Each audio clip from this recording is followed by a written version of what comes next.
Give me a glimmer of hope again. Save me from all my wandering. If I've been looking in all the wrong places, would you turn me back around again? Welcome to HopeCasts, where our true stories brighten your day by providing insight and encouragement. I invite you to listen as my husband, Dr. Ken Brown, shares one of his amazing personal experiences that will inspire and stir your soul. Even in the challenges of life's darkest moments, you can always find a glimmer of hope through the love of God. So settle in, open your heart, and let's journey together through the power of storytelling. Noble light. Sometimes God puts special, life-changing people in our lives, and we are forever altered by the interaction. When I was a police officer studying theology at Tyndale Theological Seminary in Toronto, I met such an amazing person. Dr. Stan Scarston was a gifted Christian counselor, marriage and family therapist, who inspired me to give up the gun and badge and pick up the Kleenex box and Bible, which ultimately is far more powerful. We became close friends, and after my father died of leukemia, at the same time his best friend plunged through the ice on his snowmobile. And for years, we shared our hearts. And then I remembered that night at dinner when he offered to supervise me in a counseling internship. What an honor. Over the next 8 years, we quadrupled his counseling agency and had many adventures in God, helping the hurting together. And when he was suddenly diagnosed with stomach cancer, then died on the very same exact day that my father died, at exactly my father's age, it was completely devastating to me. Stan and I were authoring a book together called Noble Guilt, and we had plans to visit his homeland of Norway and expand our Christian counseling ministry to reach the nation. But in the writing of this creative analogy about Stan, I realized that the torch has just been passed and the noble call continues. I hope that you will enjoy this and that you will hear my heart in this story, Noble Light. As only one born to the sea, he leaped nimbly from the bobbing skiff to the stiffness of that stony isle. There he briefly stood and beckoned to me where I was fishing and my blue whaler in the lee of his land. He waited for me to dock my craft and join him before he unlocked the heavy oak wood door with the intricately wrought iron key that always adorned his neck. We began our ascent into his castle of light that rose up an impossibly straight 225 feet in a cylindrical column that strained to touch the clouds. The whitewashed lighthouse dominated the black boulders of that tiny coast from which it sprouted. How the sheer mass of that tower floated upon that little bit of an island without sinking it, some 2 miles from the safety of the shore. Well, that always amazed me. As the keeper effortlessly climbed, I trudged behind, each step stealing my breath and strength. Dizzy from both the exertion and the height, far below, the sea tirelessly marshaled its raging troops of waves to endlessly sacrifice themselves by smashing into the castle's buttress of rock and concrete. Sometimes, after a wild winter storm, I used to run to the pier to see if the ocean's claws had finally claimed its victory over this impertinent intruder. But every day, the profile of its pointing finger punctuated the sky for all of us to take our bearings. And for every night, the guardian, without fail, transformed that finger into a talon of light that scraped the horizon to warn those with eyes of the danger in the dark below their hulls and to cheer hearts with the glad tidings of harbor's haven. In heavy mist, when the sea was severed from the shore and the lighthouse was the loneliest, lost in the tides of impenetrable gray, the keeper spoke through the deep resonant voice of the booming foghorn. The castle itself anthropomorphized into some antediluvian behemoth through its roar which reached through the edges of sight to touch struggling sailors with its message of direction and danger. Such was the life and lair of the Keeper of the Light. And now, finally, I was invited into his sanctuary, which was consisted of a crude bunk, a table with one chair, and an extensive library that surrounded the room on all sides. The guardian was a private but friendly man who visited our sea-bound fishing village only for food for the mind and for the body. He was one of the rare people who at once both liked people but was apparently content without them. Weekly, as we fishers were leaving the anchorage, the keeper would be tying up his boat to the dock, and later he would stroll in a wide gate that was more reminiscent of a surging deck than the market square to lay up his stores of groceries and books for the coming week. You see, his oddness was not only in his solitary lifestyle of service to those brave enough to venture out upon the liquid salt, nor was it in his rough-hewn appearance or nautical dress of that same tattered navy wool coat and peaked hat from his service as captain in the Norwegian Navy before his migration to our Canadian waters after the Great War. No, his strangeness was intangible. It was otherworldly. It was like a person who had suffered immeasurably, or like one seized by a great cause and passion. He was like someone who was wed to the sea and his mission of light. Often I delayed my leaving in an attempt to engage him in conversation. And over the years, however, I discovered that keeper had no ability for small talk, but would quickly warm to any conversation of personal significance. Even though he carried so much in reserve, I would have dared to call him wise friend, and secretly, hero. I would have said that I knew the man but did not truly understand him until that very day I fastened my boat to his jetty. His warm blue eyes crinkled into a smile as he characteristically began with his compass and asked me about my life's course and heading. As I told him about my dreams of adventure and significance, travel and purpose, he listened and he watched me closely. It was like he was tracking the plot of a vessel with his weathered orbs that saw beyond the rim. But soon my candle of self-significance sputtered out, drowned by my self-absorption.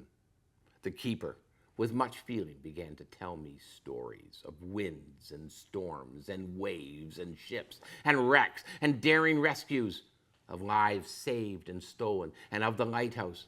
And I was there, hearing the howl of the wind in the rigging, feeling the sting of sailing lashes, then seeing the flashes that beckoned salvation. Port ho! And I was there when out of the darkness came the sudden shudder of the keel tasting coral, the slam of a following sea broaching the stern, the horrifying sound of the sticks being ripped from the vessel, the cry of Mayday, Mayday, Mayday, while the ship pitched and rolled at obscene angles, fear coupled with the certainty of impending death, with the loss of all loved hands. Visions haunted of watery tombs with seaside funerals on cold, rainy days. Tearful widows added fathoms to unknown graves of their dearly departed to match the depth of their own grief. But oh, the nightmare dissolves in the ecstasy of helping hands to a dry deck. Noble light. It was in the way that the keeper recited these mariners' yarns, energized with the untold bereavements and the achievements of his own life, that captured me.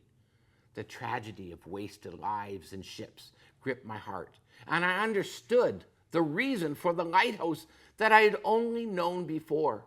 Here in this watery world was a deadly battlefield, as crucial to those who rode upon the waves to bring the bounty of both sea and commerce to and from our hammock, and to those who waited in port for the safe return of kin and harvest. A battle as important as any in the history of humanity. And the war was joined each time a vessel defied the shackles of shore and charted a course that sliced across the face of the ocean. Stout wood and metal, woven by inventiveness and fueled by human courage, battled these unpredictable fierceness of the water. Weather's rages continually threatened to throw living ships to the insatiably hungry teeth of reefs, to impale frail hulls in the rocks and the sandbars for a slower death by digestion, and swallowed alive into the abyss washed down by avalanches of aqua. And the keeper, well, he animated the soul-saving lighthouse by exposing these foes and helped the sailor survive by providing navigation to sanctuary. It is no wonder then that the waves and the wind and the ocean daily did their very best to best the castle's fortification. For you see, the keeper was the sea's arch enemy. He rescued untold numbers of ships, and with their passengers and crew, from the briny clutches of the deep and the disaster through his legacy of the light. And I was strangely moved. Even before the decision, I felt the commitment to the keeper's noble call. It filled my heart. I will. The guardian twinkled that he was already aware of my determination and welcomed me into his family. Time he spent with me, and I had so much to learn in the ways of the light, attending to giant mirrors, bulbs, fairy lenses, gears, radios, and horns, tide schedules, channels, shorelines, navigation, currents, and weather patterns. All were valuable information.